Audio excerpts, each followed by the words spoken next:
លោកគ្រូ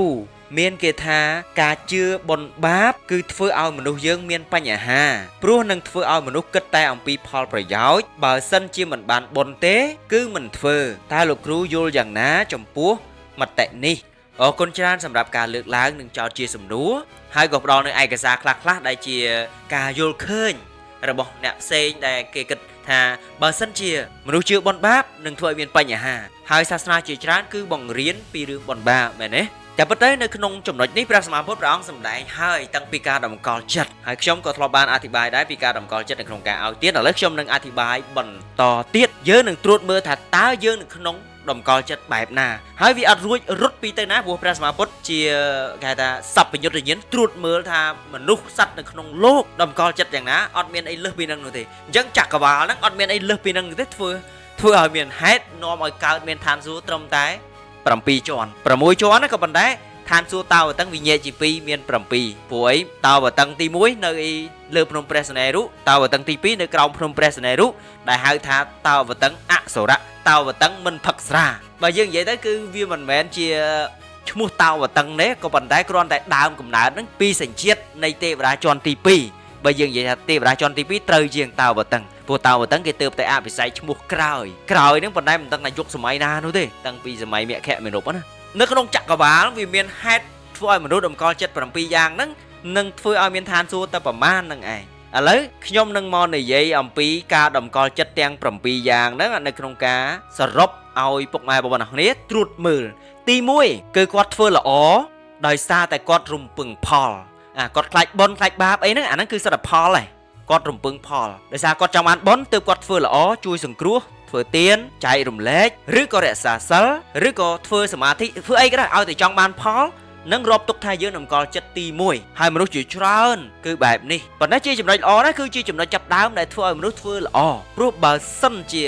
មិនមានផលជំរុញទេធ្វើឲ្យលំបាកនៅក្នុងការធ្វើឲ្យមនុស្សសម្រេចចិត្តមែនទេអញ្ចឹងអាហ្នឹងគឺជាកម្មចន្ទាដំបូងដែលធ្វើឲ្យមនុស្សទូទៅខ្លាចបាបខ្មាស់បាបធ្វើល្អ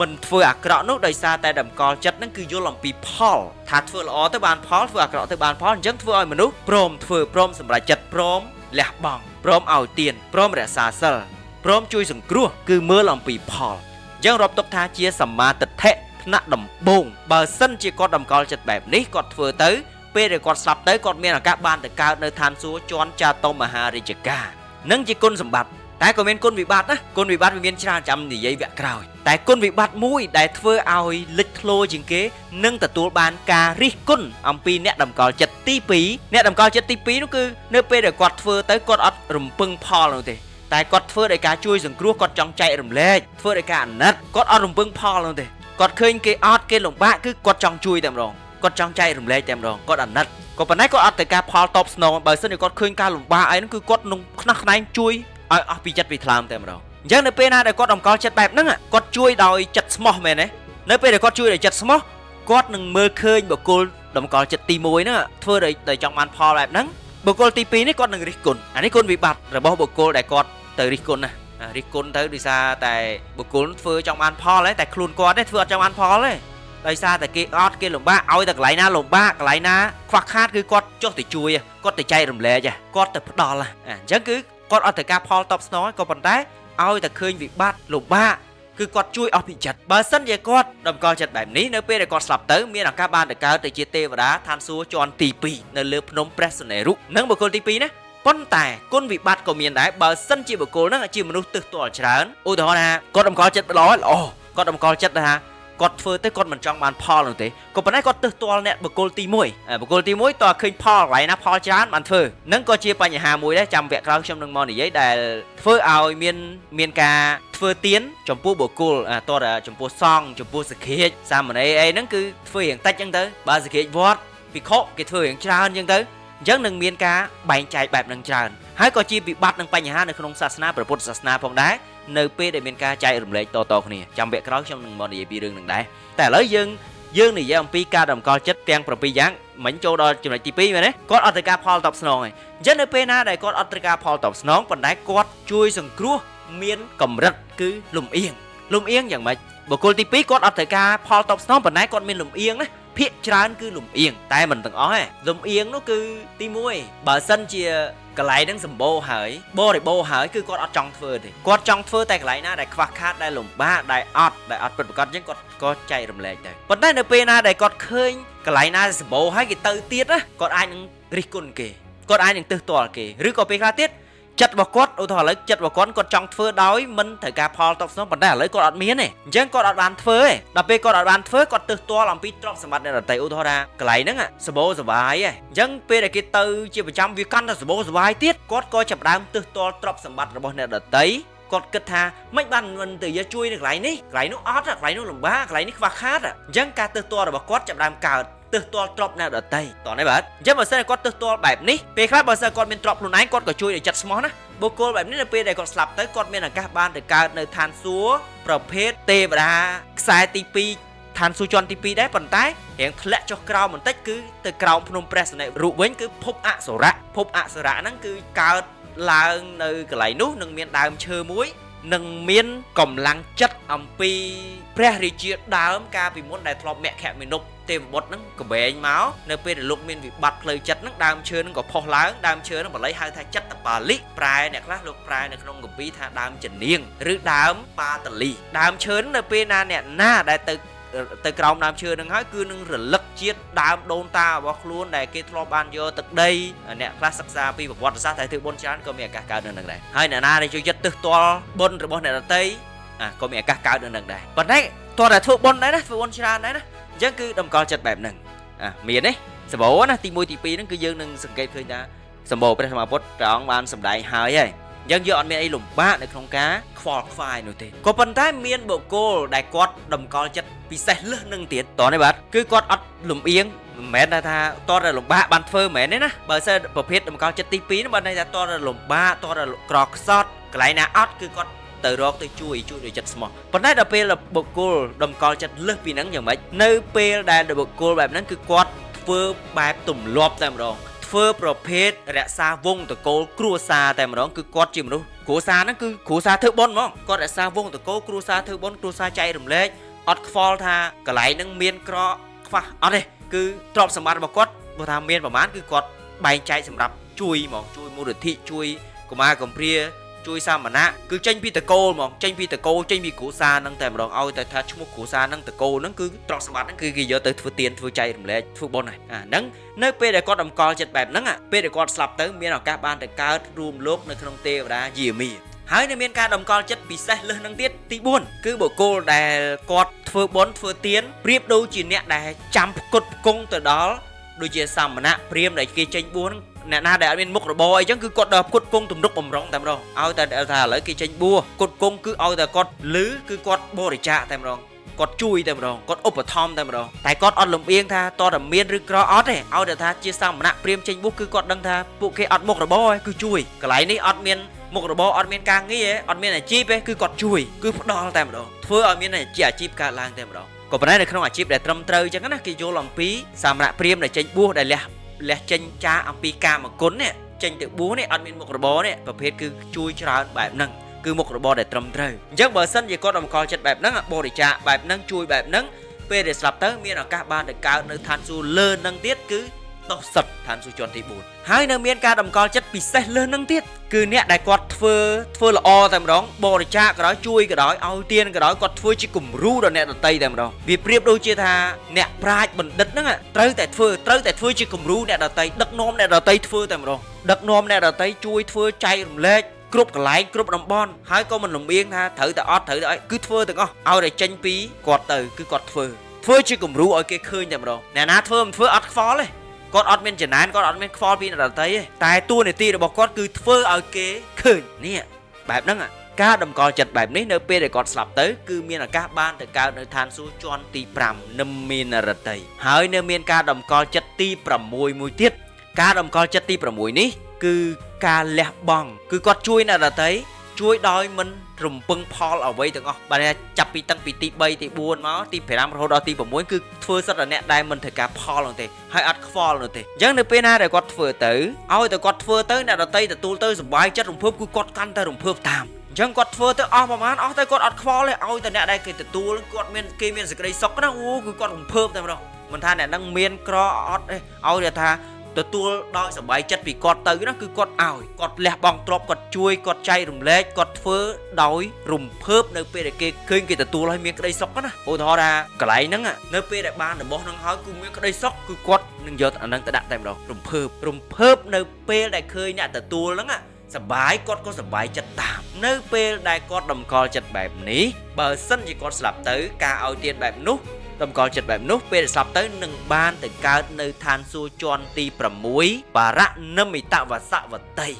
ល្អទេនៅក្នុងការតម្កល់ចិត្តបែបនេះក៏ប៉ុន្តែគ្រប់ការតម្កល់ចិត្តទាំង6ដែលខ្ញុំនិយាយមកគឺសុទ្ធតែមានគុណសម្បត្តិនិងគុណវិបត្តិឥឡូវនៅក្នុងចំណុចទី6ខ្ញុំនិយាយអំពីគុណវិបត្តិមួយគុណវិបត្តិយ៉ាងម៉េចឧទាហរណ៍ថាបើសិនគាត់ចែករំលែកទៅនៅពេលដែលគេទទួលអ្នកទទួលគាត់មានសេចក្តីសុខគាត់ក៏មានសេចក្តីសុខកាន់តែខ្លាំងគាត់នឹងសប្បាយចិត្តកាន់តែខ្លាំងក៏ប៉ុន្តែបើសិនជាអ្នកទទួលទៅហើយអត់សូវមានសេចក្តីសុខគាត់ក៏អត់សូវមានក្តីសុខដែរឬបើសិនជាអ្នកទទួលទៅហើយទៅតល់មាន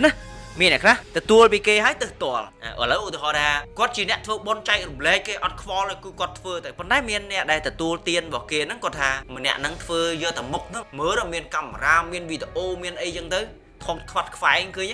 ចង់បានវីដេអូចង់បានមុខចង់បានមាត់អញ្ចឹងនៅពេលដែលមានបុគ្គលនិយាយបែបហ្នឹងម្ចាស់ទានពេលខ្លះគាត់អាចអសទ្ធាមែនទេគាត់អាចនឹងមានអារម្មណ៍មួយរៀងទើសទាល់រៀងខ្នក់ចិត្តដែរសួរមានទេមានហ្នឹងជាគុណវិបត្តិមួយជាហេតុធ្វើឲ្យ